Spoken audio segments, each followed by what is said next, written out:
यंदाची अक्षय तृतीया साजरी करा नवीन गृह खरेदीनी। आम्ही घेऊन आलोय तुमच्या स्वप्नातलं घर। आजच बुक करा। कर्जतच्या मध्यवर्ती ठिकाणी उभारलेलं भव्य आणि देखणं टॉवर 1, 2 आणि 3 BHK फ्लॅट्स, दुकानं आणि ऑफिसेस यांसाठी उत्तम पर्याय। सर्व काही अवघ्या काही मिनिटांवर। Railway station, bus depot, hospitals, शाळा, कॉलेजेस आणि सर्व प्रमुख बँका फक्त 5 ते 10 मिनिटांवर। अद्वितीय सुविधा, 24 तास पाणी, safety gate, garden, parking, lift, club house, सर्व काही तुमच्या सोयीसाठी।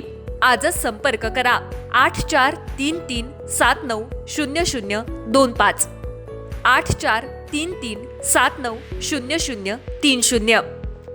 गजवक्र हाईट्स, फक्त घर नव्हे, हे आहे एक स्मार्ट आणि सुखद आयुष्य। राज्याचे वनमंत्री गणेश नाईक राष्ट्रवादीचे नेते भरत भगत यांना भेटण्यासाठी खास आले। विशेष म्हणजे भरत भगत यांच्या वास्तुशांती घराची होती, त्या निमित्ताने वनमंत्री जे गणेश नाईक थेट कर्जतला आले, दौरा केला।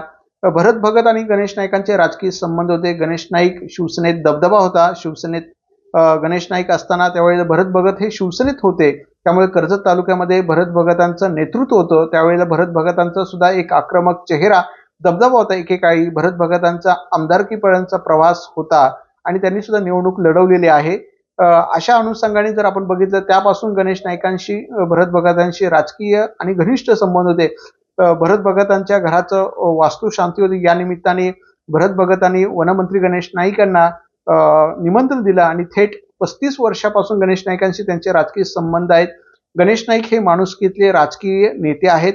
अनेक वर्षांपासून जे गणेश नाईकांच्या प्रवासामध्ये अनेक राजकीय नेते आजपासून गणेश नाईकांच्या सोबत होते, त्यांना नेहमीच गणेश नाईक मदत करताना आपण पाहिलेलं दिसून रायगडच्या राजकारणात असेल किंवा पालघर असेल किंवा कोकणामध्ये असेल। तो उत्तम उदाहरण सोलापूरची, ज्यावेळेला गणेश नाईकांकडे जबाबदारी होती शिवसेनेत, त्यावेळेला अनेक सोलापूरहून अनेक दिग्गज नेते जे आहेत, कार्यकर्ते, पदाधिकारी पहिले गणेश नाईकांना भेटायचे, नंतर मातोश्रीवर जायचे।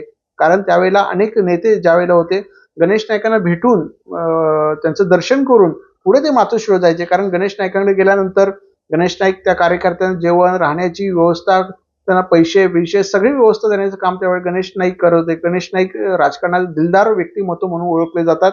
याच अनुषंगाने भरत भगतांना सुद्धा 35 वर्षापासून त्यांचे संबंध आहेत आणि त्यांच्या घराच्या वास्तुशांतीच्या निमित्ताने गणेश नाईक कर्जतमध्ये आले आणि त्यामुळे गणेश नाईकांचं व्यक्तिमत्वाचा उल्लेख या निमित्ताने आपल्याला करावासा वाटतो। धन्यवाद।